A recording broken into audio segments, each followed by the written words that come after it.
Okay, so Ariana Grande stans might know the deep cut Jason song, but odds are they don't know that the song Needy was originally titled Rob Song, because that song is my life.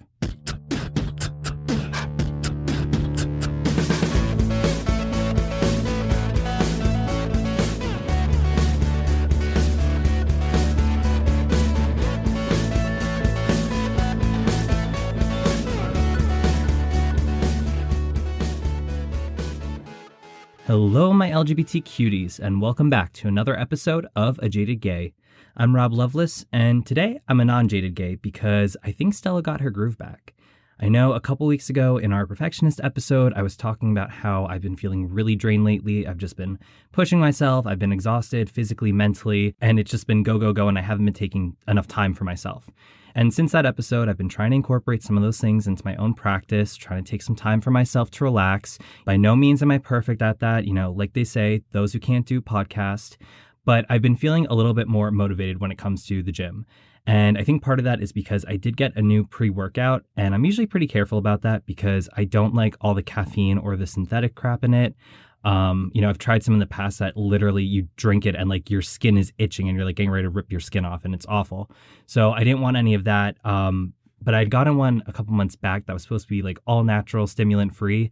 And the issue was with it being stimulant free, really did not give me the energy I needed. I mean, don't get me wrong, pretty wired. You hear how fast I talk, but at 4 a.m. I do need a little something to help me get my morning going. But I found this other one that it's still pretty natural. It does have caffeine in it, but it's supposed to be caffeine equivalent to a cup of coffee. So it's just that little pep I need in the morning to get me going.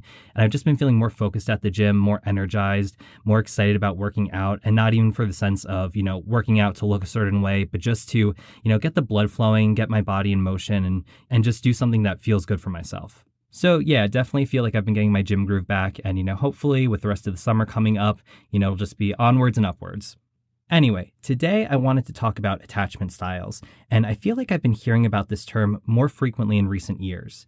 And when I was younger, I never really gave too much thought into this concept, but I should have, because I was clingy and I wanted to spend all my free time with whoever I was dating. And then when we were apart, I felt insecure and was wondering what they were doing. And I think it's because I was always using dating apps. So I was worried that, if they weren't talking to me or if they weren't hanging out with me, then they might be on those apps cheating or talking to someone else. And I'd sit around waiting for their texts obsessively. And obviously this is super unhealthy. I was super anxious and I felt like shit. And I think a lot of that was because, through using the dating apps, I'd always felt like I was falling into this pattern where I'd meet a guy on the apps and we'd go on a date or a few dates, but then he might still be on the apps afterwards. And to be fair, so was I, but it made me feel that I couldn't trust our in-person interactions because even though we might be able to go out and have a good time and he might seem sincere in his words and actions, he might then on the flip side be back on those apps talking to somebody else and planning a date with somebody else. And because of this pattern, I think I conditioned myself to form unhealthy attachments like I described earlier. So in more recent years, I've become more conscious of attachment styles and how I'm feeling and how I'm showing up in a dating scenario. So today I wanted to go over attachment styles in the general sense, learn a little bit more about them, but then look a little more specifically at attachment styles and how they show up in gay men, and then talk about some ways on how we can overcome that as well. So to kick off the episode, let's pull our tarot card.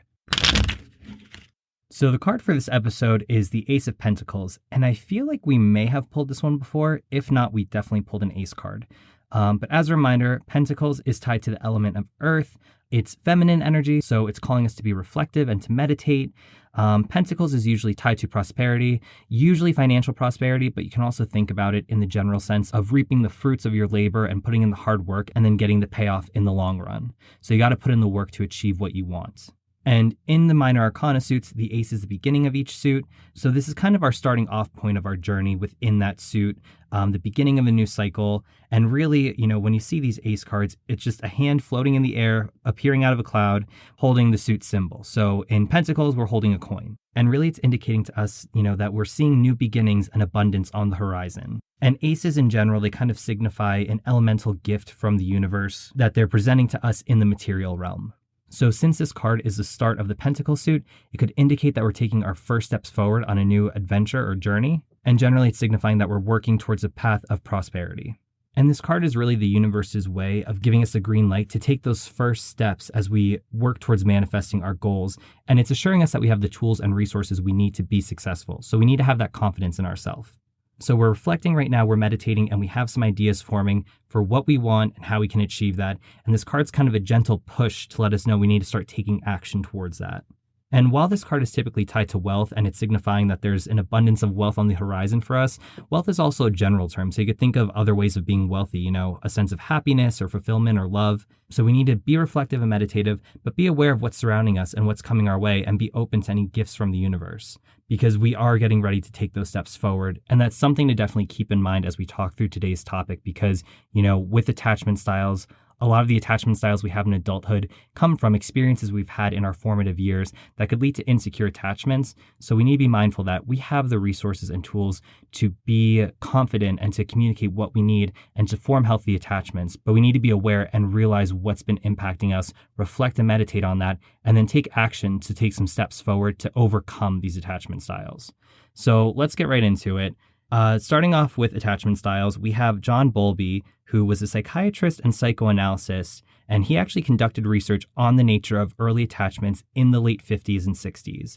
And he went on to define attachment as the lasting psychological connectedness between human beings, and eventually proposed the concept of attachment theory. And this theory suggests that humans are born with a need to form a close emotional bond with a caregiver, and that such a bond will develop during the first 6 months of a child's life if the caregiver is appropriately responsive. And Bowlby believed that we have an attachment system that serves two primary functions. The first is to protect vulnerable individuals from potential threats or harm, and the second is to regulate negative emotions following threatening or harmful events. Now, this model was more about a parent-child attachment. And then in 1987, we have Cindy Hazen and Philip Shaver, who suggested that attachment theory can also apply to romantic relationships. Then in 1990, they went on to propose that there are 4 distinct attachment styles, which are still widely accepted today. So the first is secure, and that's the capacity to connect well and securely in relationships with others, while also having the capacity for autonomous action as situationally appropriate. There's anxious preoccupied, which is seeking high levels of intimacy, approval, and responsiveness from partners and becoming overly dependent. Then there's dismissive avoidant, which is desiring a high level of independence, often appearing to avoid attachment altogether. And finally, fearful avoidant, which is having mixed feelings about close relationships, both desiring and feeling uncomfortable with emotional closeness. And simplypsychology.org put together a chart that's really helpful in illustrating what these attachment styles are and what they look like. So think of a grid. We have 2 perpendicular lines, and for the vertical line at the top, we have a positive model of others, indicating low avoidance, and at the bottom we have a negative model of others, indicating high avoidance. And then the horizontal line measures the model of self. So to the left is the positive model of self, and that indicates low anxiety, and the right is the negative model of self, indicating high anxiety. And your model of others and self correlate to your attachment style. So someone who has a positive model of other and self tends to have a secure attachment. So that's low anxiety and low avoidance. A positive model of others but negative model of self correlates to an anxious preoccupied attachment style, and that's high anxiety and low avoidance. So they'll stick around in the attachment but feel very anxious throughout. Then we have a negative model of others and a negative model of self, which correlates to a fearful avoidant attachment style, which is characterized by high anxiety and high avoidance. So you could think of somebody who, wants to be in a relationship, they're attaching to someone, but they feel anxious about it. So then they might just dip. They ghost, they're out of the picture because to them, they're too anxious to even try to make this work. And then lastly, we have a negative model of others and a positive model of self, and that's tied to dismissive avoidant attachment. So that's low anxiety and high avoidance. So with all of that being said, let's look into the characteristics of each of these attachment styles. So first is secure attachment. And again, that's low anxiety and low avoidance. Secure attachment is characterized by trust, an adaptive response to being abandoned, and the belief that one is worthy of love. Secure adults tend to hold positive self-image and positive image of others, meaning that they had both a sense of worthiness and an expectation that other people were generally accepting and responsive. Next is anxious preoccupied, and again, that's high anxiety, low avoidance. This is characterized by a concept that others will not reciprocate one's desire for intimacy. Adults with an ambivalent attachment style are overly concerned with the uncertainty of relationships. They hold a negative self-image and a positive image of others, meaning that they have a sense of unworthiness, but generally evaluated others positively. They strive for self-acceptance by attempting to gain approval and validation from their relationships with significant others. They also require higher levels of contact and intimacy from relationships with others. Next, we have dismissive avoidant, that's low anxiety and high avoidance. And this is demonstrated by adults who hold a positive self-image and a negative image of others. So they prefer to avoid close relationships and intimacy with others in order to remain a sense of independence and invulnerability. And they deny experiencing distress associated with relationships and downplay the importance of attachment in general, viewing other people as untrustworthy. And lastly, fearful avoidant, again, high anxiety, high avoidance. They want to form social relationships while simultaneously fearing the relationship results in mental instability. So they mistrust the relationships they do form, and they also view themselves as unworthy. They have a less pleasant outlook on life compared to anxious, preoccupied, and dismissive avoidant groups. And similar to dismissive avoidant, they seek less intimacy and suppress their feelings. So again, attachment theory initially looked at infant caregiver relationships, and the attachment styles associated with infants tended to correspond to one of these adult attachment styles. But it's important to note that while our attachment styles are initially based off of our relationships with our caregivers, they are active throughout our entire lifespan. And during adulthood, new attachment bonds are formed, which may become a significant source of support during periods of stress or during periods of goal achievement and exploration. And this is where the gay comes in. So in June 2016, Behavioral Medicine published a study by Stephanie H. Cook and Benjamin J. Calebs titled The Integrated Attachment and Sexual Minority Stress Model, Understanding the Role of Adult Attachment in the Health and Well-Being of Sexual Minority Men. And try saying that 10 times fast. Literally had to rehearse this a bunch of times so I didn't stumble over that, and I'm impressed I did it in one take. Anyway, in it, they explored the link between attachment, sexual minority stress, and health among sexual minority men. Now, the study admits that at the time of the publication, there was little research about how social stressors can contribute to changes in attachment among sexual minority men between childhood and adulthood. However, they do suggest that the particular forms and consistency of stressors to which sexual minority men are exposed have the potential to overburden their attachment system, which, in turn, could contribute to a change in attachment style. And those stressors they're talking about, think of things like discrimination, rejection by parents or peers after coming out, things like that. They also referenced a 1987 study titled Romantic Love Conceptualized as an Attachment Process, which stated that adolescents begin to develop attachment relationships with peers while their parents remain a key attachment figure. And this is the same time when sexual identity is beginning to develop and be explored as well. So the 2016 study goes on to cite additional studies that sexual identity development is tied to attachment and social support. So positive experiences associated with sexual identity development are believed to be tied to the development of a secure attachment style. And if you think about it, a lot of us probably didn't have too many positive experiences during our sexual identity development, which can explain why we may not exhibit secure attachment styles as adults. I mean, think about it. Either one, we were closeted, so we were trying to form relationships with the opposite sex who we were not attracted to, so they were not genuine relationships. Or during adolescence, we might have not dated at all. So we kind of lost out on that, ability to kind of learn how to date and learn how to form relationships like our straight peers did. And interestingly enough, the study states that insecure attachment has been shown to be associated with negative experiences of sexual identity development, which includes increased shame, internalized homophobia, and decreased rates of sexual identity disclosure to family members and friends. So let's think about it this way. Growing up closeted in a non-affirming society, we experienced trauma and felt shame for being gay, which we still may carry with us today. And we may not even believe that we're worthy of love, which I think particularly ties into the fearful avoidant and anxious preoccupied attachment styles. And because we don't feel worthy, we may end up dating people who aren't good for us, which only adds to us questioning our self-worth. And then after being burned so many times, we might say we're better off being alone, even though we may not believe that and long for a healthy relationship. But then we repress that urge because we don't want to go through that situation again, and we think it's better to be lonely than to be hurt or deceived by somebody we trusted. And I think you can see that tied into the dismissive avoidant attachment style. So let's do a little hypothetical situation here. Honestly, I'd argue that probably many of us don't start off with secure attachment styles anyway because of the fear of coming out and worrying about how we might lose friends and family if we come out. So we might look to our dating life at that time for validation, and then this can lead to an anxious attachment style. Remember that anxious attachment style, they tend to have low self-worth but look at others positively. And then we might be dating others who have their own emotional baggage. So that only hurts us more and then continues to fuel this anxious attachment style throughout our dating journey, no matter who we date, because we're conditioning ourselves to date men like that. Or eventually, we might just fear being hurt and transition into a fearful avoidance style. I mean, remember that guy that I went on a couple dates with back in December? We had a real good time. We had texted for a little while, seemed to have a good connection. He seemed emotionally intelligent. We talked about feelings and stuff from the past and all that. And then literally, we hung out and he said, I want to take you out for dinner. And that was the last I heard of him.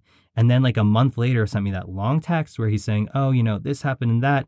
But the one key thing that really stood out to me was he said, my ex texted me and, made a negative remark, and I was surprised by how much I liked you. I didn't think I was really capable of liking somebody like that again. So I got scared. That's a perfect example of fearful avoidant.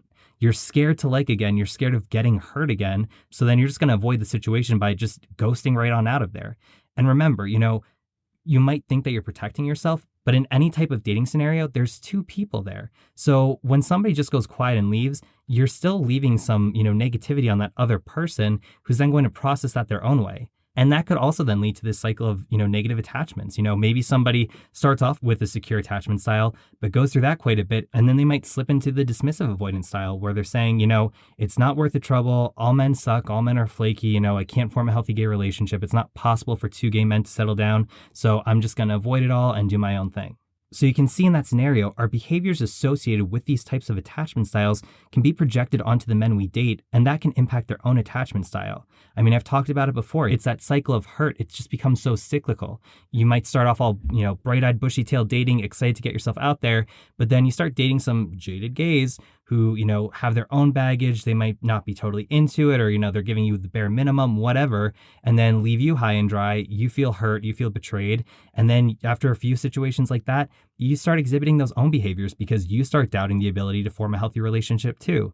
And then maybe you date somebody who's newer into the gay dating scene and they're all, enthusiastic and eager. And then, you're kind of pushing that trauma on them, and then they get hurt and they push on to the next person. It's never ending, but we have to work on this to break the cycle. So that being said, let's take a look at another study. In 2010, the American Journal of Men's Health published a study by Jack Brown and Robert Trevethan titled Shame, Internalized Homophobia, Identity Formation, Attachment Style, and the Connection to Relationship Status in Gay Men. In it, they found that in gay men, shame was predicted by internalized homophobia and anxious and avoidant attachment styles. And gay men who are not currently in a relationship reported higher levels of shame, anxious, and avoidant attachment styles. And more recently, an August 2021 study published in Sexuality Research and Social Policy found that securely attached gay men demonstrated higher levels of well-being and relationship satisfaction. And, supporting the 2010 study, it also found that gay men with higher levels of anxiety and avoidant attachment had lower well-being and relationship satisfaction. And the study concluded that gay men with insecure attachment styles may be at risk for poor relationship outcomes, which, shocker, didn't see that one coming. So what can we do about this? If we have an unhealthy attachment style, are we stuck with this forever, or can we learn to form a healthier attachment?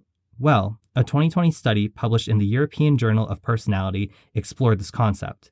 One thing the study stated, which I think is really important, is that while we can't control the behaviors of others, we may be able to change our attachment-related beliefs and feelings through a variety of cognitive processes. So think about it. We can't control the actions of others, but we can control our responses to them. And it's difficult to grasp at first because, especially if you like somebody, you want them to, be displaying the proper behaviors you're hoping for in a date. You don't want to get hurt. You're afraid, it's scary being vulnerable, so you don't want to be hurt or deceived. But at the end of the day, we can't control that. If somebody's going to cheat, if somebody's going to lie, they're going to do that no matter how great we are. So all we can do is control our response to that.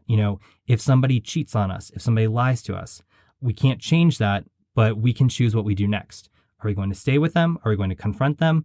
Are we going to leave them and then hold this hurt to ourselves and think that's something we did wrong? Or are we going to leave them and say, you know what? That guy's not shit. He didn't realize what he had, and that was his mistake, and it sucks, but I need to realize that not everybody's like this. And obviously with the latter, that's really important because there are shitty men out there. And sometimes being on the dating apps exposes us to those really terrible people who are just there to fuck around and don't care who they hurt. So we need to have a healthy process of observing this and realize that if something goes wrong, obviously we need to reflect to see if there was something we did on that. But if somebody acts completely out of character and does something terrible to us that's just completely uncalled for, we can't always chalk it up to this, oh, I'm unlovable, blah, blah, blah. Like, nah, bitch, he's a fuckboy, cry about it for a day and move on.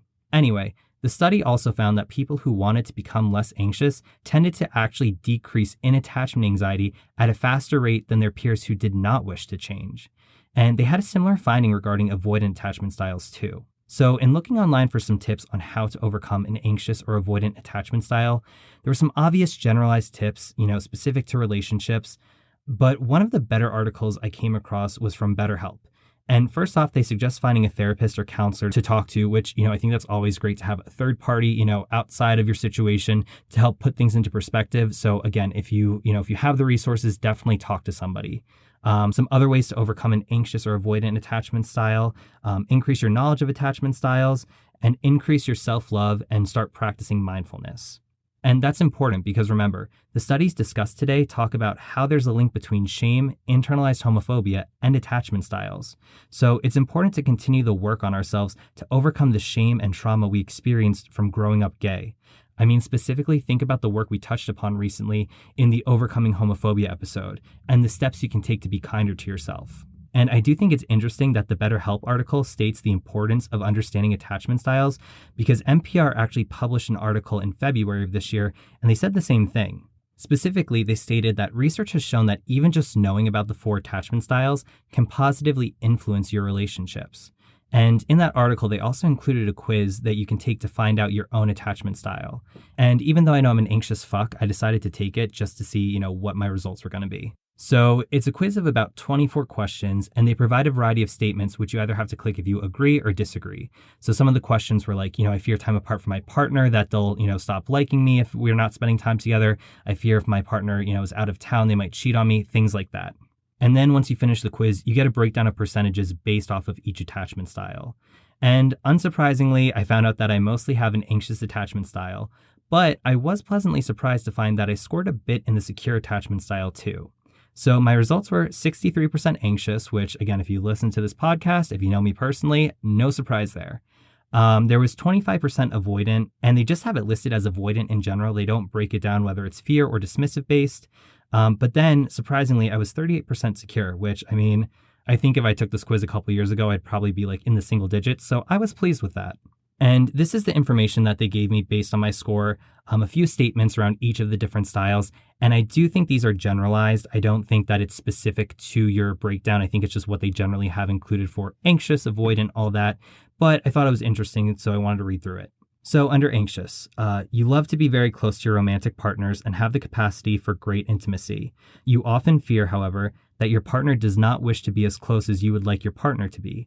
Relationships tend to consume a large part of your emotional energy. You tend to be very sensitive to small fluctuations in your partner's mood and actions, and although your senses are often accurate, you take your partner's behaviors overly personally. As a result, you tend to act out and say things you later regret.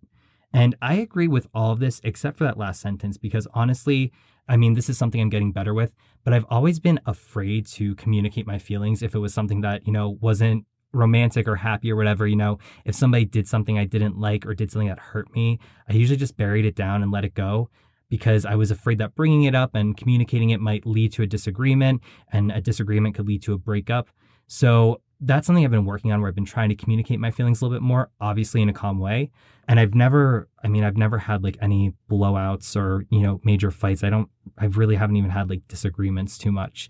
So I don't relate to that last sentence. But other than that, the whole anxious thing like describes me to a T. Moving on to avoidant, what they have here is it's very important for you to maintain your independence and self-sufficiency, and you often prefer autonomy to intimate relationships. Even though you do want to be in a relationship, you feel uncomfortable with too much closeness and tend to keep your partner at arm's length. You don't spend much time worrying about your romantic relationships or about being rejected. You tend not to open up to your partners, and they often complain that you are emotionally distant. In relationships, you are often on high alert for any signs of control or impingement on your territory by your partner. This one, only about 50% of this I relate to. I definitely relate to the part of, I want to be in a relationship, but sometimes I feel uncomfortable and I tend to keep a partner at an arm's length because I'm afraid of opening up too soon. That's something I've been challenging myself to do more, especially following that interpersonal vulnerability episode. I'm trying to open up and show my true self, because I find once you open the door, it's easier to open up more and more down the road. In relationships too, I am, kind of sensitive to if there's any type of control in there, not in the sense of, oh, I can't be as independent as I once was. I'm talking to somebody, I can't, be tits out at the bar or something like that. No, I'm not talking about that. I'm talking about someone who is like legit controlling and trying to mold you into what they want you to be. But some of the other things, you don't spend much time worrying about your romantic relationships. Nope, that's like the majority of my time. Although I've never had anyone complain that I've been emotionally distant. I have had people say that they could tell that it seemed like there was a lot on my mind and I seemed worried, but never that I was distant. And lastly, for the secure description, literally only about 25% of this describes me. Being warm and loving in a relationship comes naturally to you. That I definitely agree with. I do like to be very affectionate with somebody. I like, hugging, cuddling, all those nice things. I do like doing, random acts of kindness, whether it's like cooking dinner or flowers or something like that. So that I definitely agree with. You enjoy being intimate without becoming overly worried about your relationships. Untrue. You take things in stride when it comes to romance and don't get easily upset over relationship matters. Again, not true. This next one I relate with. You effectively communicate your needs and feelings to your partner and are also strong at reading your partner's emotional cues and responding to them. Again, something I've been working on, and I do think I'm doing better with this now. But then the rest of this does not describe me. You share your successes and problems with your partner and are able to be there for your partner in times of need. And then this is interesting. Even though you have a secure attachment style, it is likely you have or will have relationships with people with other attachment styles, which I think that's kind of a given. I think for a lot of us, we don't, we can get to a secure attachment style, but I think it takes a lot of learning and growing through relationships, through bad dating scenarios to get to that point. But, following that, the article concluded with a line that really stood out to me. So I think it's really important to call this out. They said, and though you may not have a choice in which attachment style you have, it's not just up to you to address it. Other people have a role to play too. And I think that goes back to the point of, understanding attachment styles. It's important to understand your own. It's important to understand, to kind of read somebody else's and understand theirs and have those conversations, because I don't think any of us are securely attached from the get-go. We have to work towards that. So it's important to understand yourself and understand, your own responses and triggers, as well as being open to somebody else's to kind of form a healthy attachment together. I think you can take, somebody who has two different attachment styles to some degree, and, over time, through communicating, through getting to learn one another and learn, emotional responses and all that, I think you can work to blend together to make a really healthy attachment between the two of you, but it takes time and work. So that being said, I definitely encourage you to take this quiz to understand your attachment style and then work on coping with any unhealthy attachments you might have. But then also, if you're dating somebody and things seem to be going well and you're getting pretty serious, but you think there might be something to address there attachment-wise, have them take the quiz as well, or, have a conversation about attachment styles. I think it's better to be open and honest earlier on, to have conversations, to let them know, what makes you anxious as situations come up. For example, if, somebody made plans with you and then they're running 2 hours behind and you didn't hear from them for 2 hours before that, bring it up again in a calm way. Say, I get things happen, but when somebody goes quiet on me and doesn't show up for, 2 hours past when we make plans, sometimes it makes me anxious. If something like this happens again, can you give me a heads up, like, oh, my car broke down, I'm going to be late now for our date, as opposed to just showing up 2 hours later and telling me what happened. So again, take the time to understand your own attachment style. That quiz I was talking about, I do have it included in the show notes. So definitely take that after you're done listening to this, and just be mindful of, who you're dating, what their attachment style seems like. And to bring it back to the tarot, remember, this is the beginning of a journey. Ace of Pentacles, we're at the start of a new cycle, talking about prosperity with wealth. Specifically, I think we could talk about wealth being, happiness, fulfillment, love. And the card for this episode was reminding us that we're taking the first steps forward on a path towards prosperity. And its reflective nature is asking us, think through, what kind of attachment do you have? When have you displayed unhealthy attachments? Can you identify any time that you displayed unhealthy attachments in a specific situation? Was it situation-based, or was it, tied to a person in general that you just really did not mesh with attachment style-wise? So reflect on that, identify where you might have some shortcomings in terms of your attachments and where you might want to do some self-improvement. And then through doing that work, just know that, you have the resources you need to be successful on this path forward to achieving that prosperity in terms of relationship fulfillment and love. And, circling back to that overcoming homophobia episode, really do the work on self-care.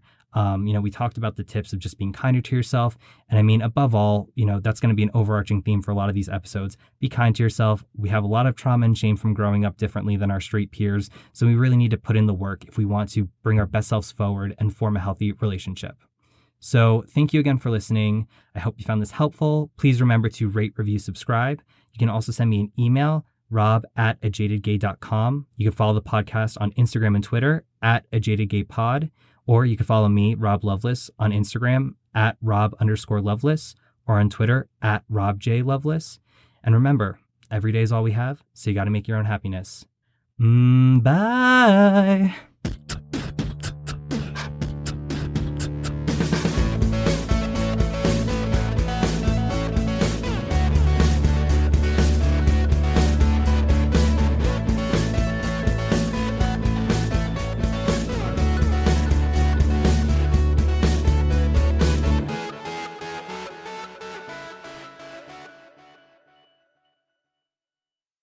So reflect on this. We can't control. Whoops. Reflect on this was supposed to be a note for myself, not something I say out loud. Whoops.